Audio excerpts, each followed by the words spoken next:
Hey everyone, my name is Jack Kavanagh and I'm coming in from Ireland. I'm 27 and just like you, I have a story to tell. Now, I would always say that my story is just your story written in different words. And the reason for that is that there's a common thread that ties each one of us together. And I call that the heartbeat of life. If for a moment you imagine a heart rate monitor, so often we think in our lives, wouldn't it be wonderful if I had an ambition, I had a target, a goal, something that I wanted to accomplish, or the kind of person that I wanted to become? Wouldn't it be wonderful if I went from in a straight line from one side to the other, from point A to point B? But if you think about a heart rate monitor, if you go in one side from one side to the other in a straight line, the game is over and you're dead. So, really, what you want is this nice trajectory of highs and lows, the ups and downs of life.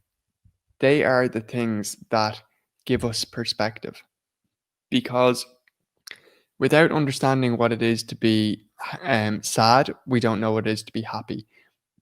Without understanding what it is to lose someone, we don't truly appreciate what it means to love someone.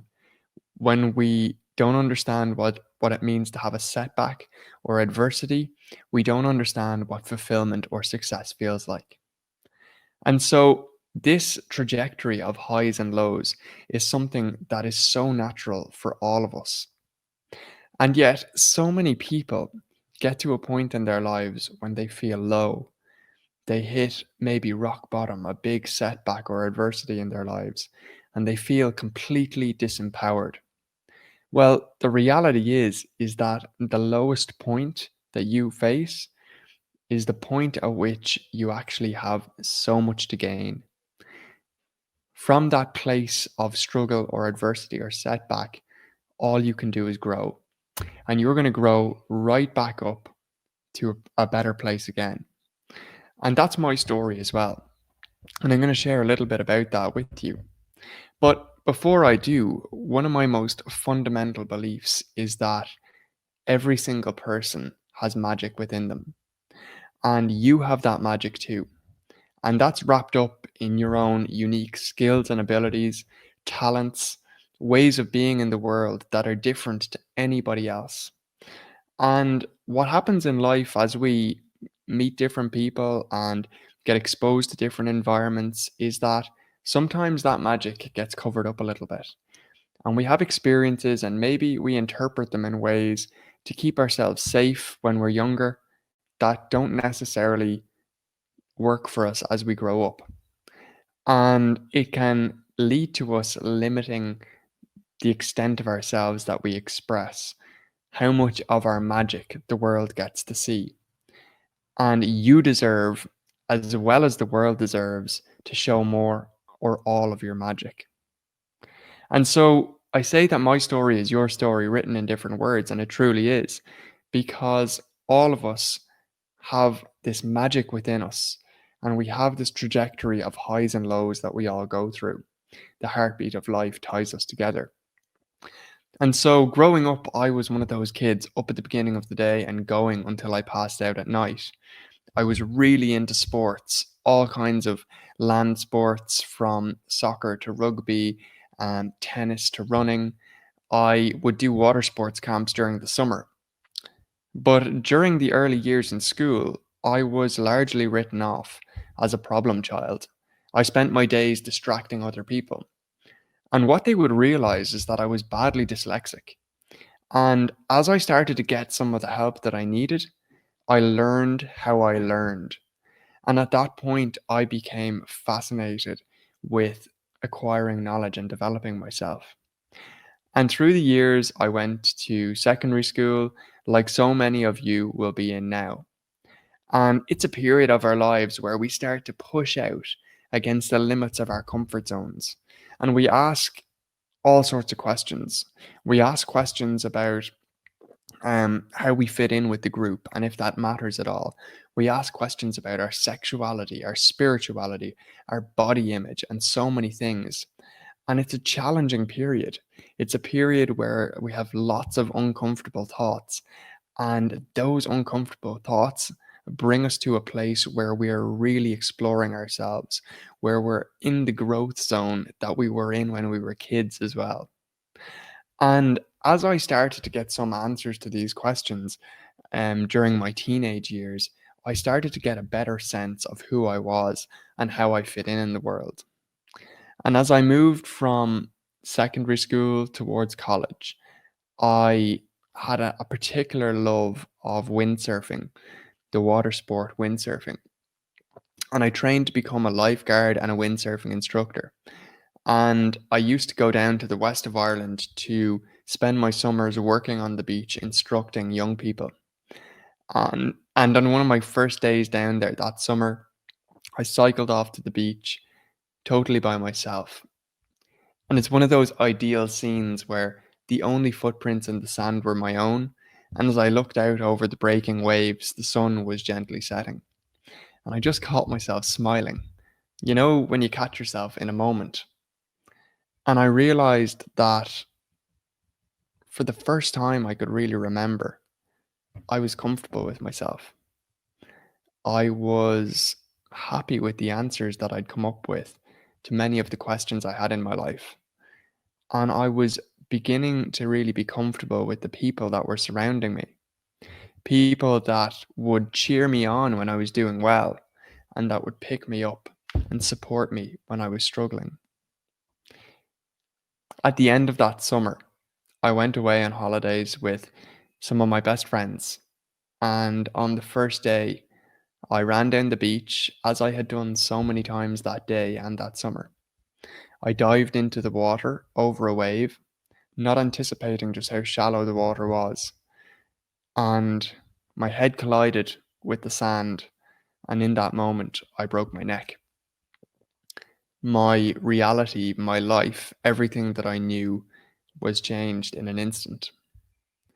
And I think so often in our lives we face challenges and adversity, whether it's in school or with our families or in sport or in one of our passions or hobbies.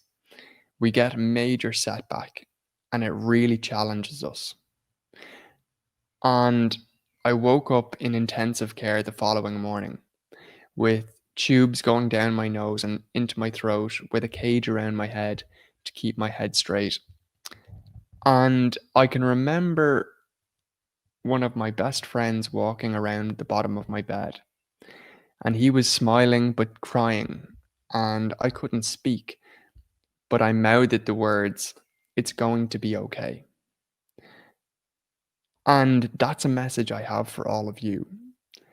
In whatever setbacks or challenges you might be facing, in whatever negative emotions that might be coming up for you in your life, it's going to be okay because life is a cycle of ups and downs. And when we're down, inevitably, we're going to rise back up. But it does take us adopting a slightly different mindset to help ourselves on the way. And for a number of weeks and months, I asked the question, why me? Why would this happen to me?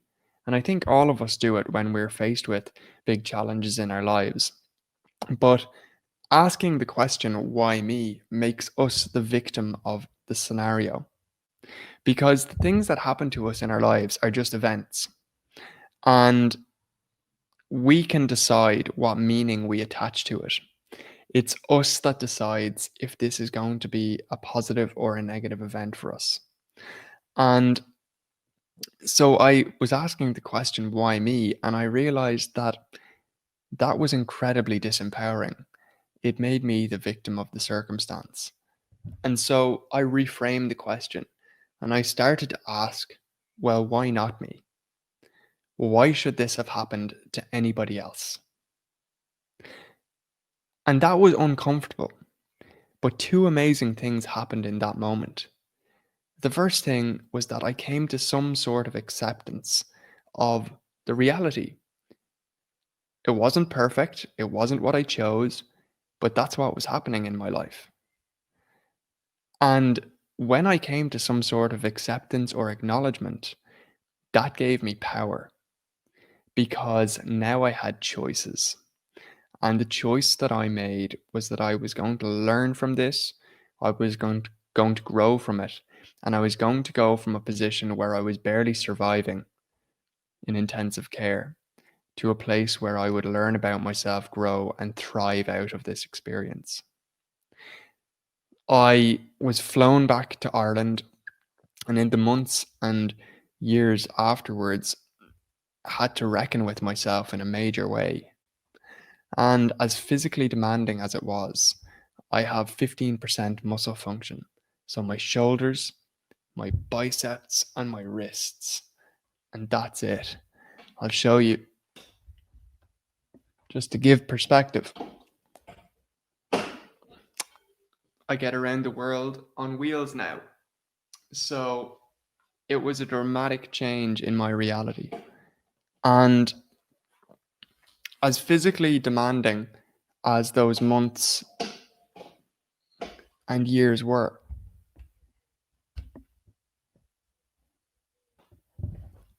the hardest thing of all was the mental battle because I had to go back and ask again all the questions that I'd come up with answers to. How did I fit into the world now?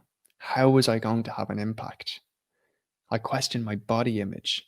I went from this fit, free young guy to a position where I could barely scratch my nose. And hardest of all, I had to ask, had I fundamentally changed as a person? And happily, I realized that no, that I was still the same Jack as I ever was before. And that whilst I was struggling physically, that now I had unlocked a mental toolkit, and all of you have it as well. And I call it the other self. And that it's that part of ourselves that we only discover or uncover when we are faced with a big challenge in our lives or we take on a big challenge in our lives. And it's that part of ourselves that recognizes we're capable of more than we ever imagined possible. And so that's the part that all of you have within you. It's the part of you that is going to allow you to express all the magic that you have, the talents, the skills, the unique way of showing up in the world and being. That is absolutely incredible and nobody else can replicate. And so, in whatever you're facing at the moment, remember that what goes down will come back up and that you're not alone in the challenges that you face. I'm going to finish with a quote that I wrote during those hard times. And it goes like this. I said, "There is no right or wrong path, just a series of events that either gives us a flavor of what it is that sets our heart alight or dampens our soul. What I do know to be true is that in a life that is not always a smooth ride, and a world that is more disillusioned, disconnected, and full of people wearing masks than ever before, the bravest thing that any person can possibly do, despite the challenges they may face, is to bring their authentic selves to the world, and that is when the magic will happen." So, my challenge for you is that in the challenges you face, show yourself to the world. Speak about the challenges that you're experiencing to somebody that you trust, whether it is in a challenge you're facing in your family, with your friends, in school, in sports, in your academics, in any area of your life. Share those struggles because that brings connection, and connection reminds us that we're not alone and that our problems are shared by so many people. The second thing is to remember that you are both a masterpiece and a work in progress. So you were born absolutely perfect. And as life happens, it begins to chip away at little parts of us. And your job is to go through life and to help to understand how you're going to get back to showing the world your full self, that masterpiece that you are. We all get bumps and knocks along the way, and it's only natural. And the final part is that in anything that you do, the most important thing that you can bring in your life is courage, because it's through the most uncomfortable experiences that we go through that we grow the most. But it does take courage to show up for our lives and to show up for ourselves. Remember, you matter and you've got magic within you. Cheers.